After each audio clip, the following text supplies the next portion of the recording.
Hey guys, Steve from Lakeshore. Just going to do a walkthrough video on your new Wildwood.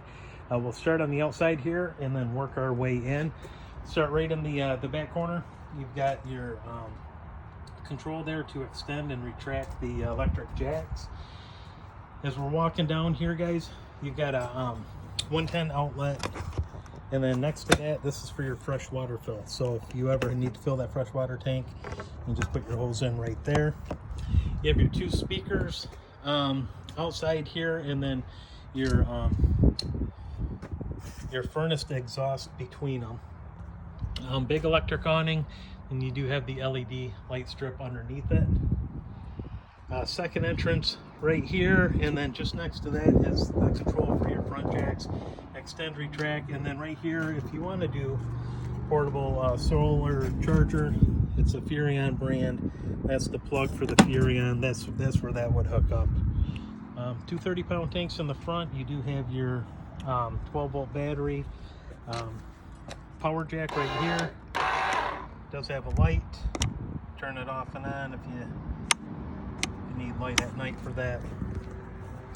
And then you have your battery disconnect right here, guys, and that will disconnect the battery so it doesn't run out, but you're going to be plugged in all the time, so that's really not going to be an issue. Just go ahead and leave that in the on position like it is. As we go around your through storage, you've got your crank. That small crank is for the power tongue jack.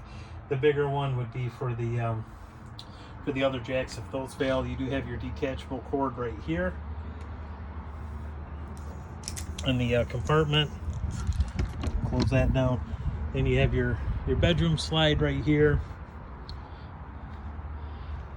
Then you have your waste outlet right here, kind of like what we talked about though.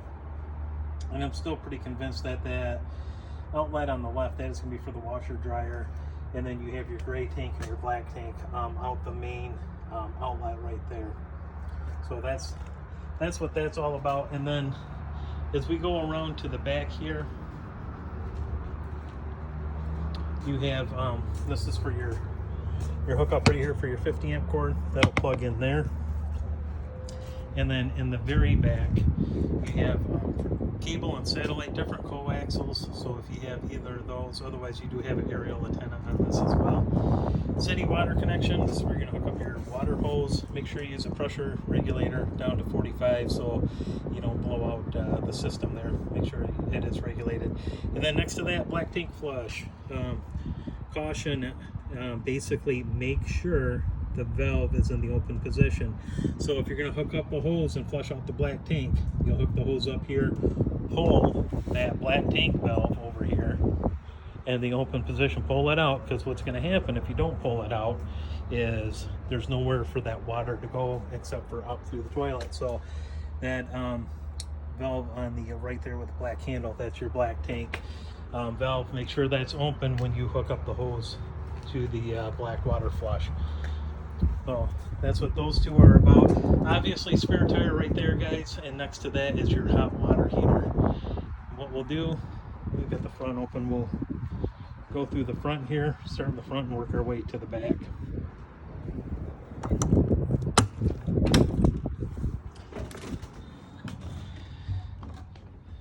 And right here, guys, you have the king bed. Next to the king bed, you do have your outlets and USB ports right there. You have your big pass-through storage right here, and then washer dryer prep is right there, guys.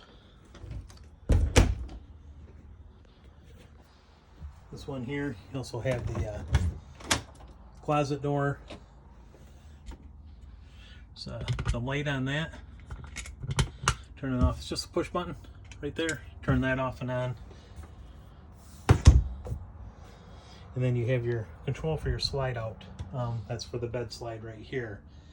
So that's right by the door, and then also your light switch as well for the room.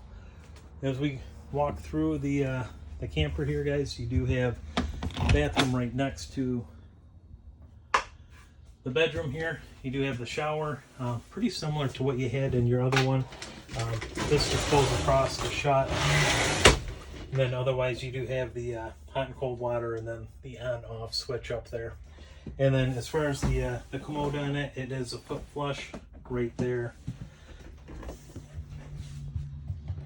Then into the kitchen area, you have your 3-burner stovetop with the oven under it. This is your spark igniter right here. This controls your burners, and then this is for the oven. It has temperature gauge on it, and then if you want a little bit of backlighting, that's what that button on the end is for. Microwave, pretty self-explanatory, similar to what you had. You do have electric fridge on this. This is nice and cold. So I think your other one was RV fridge, but you've got your controls right there. And that is on, and that is cold. The switch this right here, just for travel position. Otherwise, you just keep it open to go ahead and use it. Sound bar right here.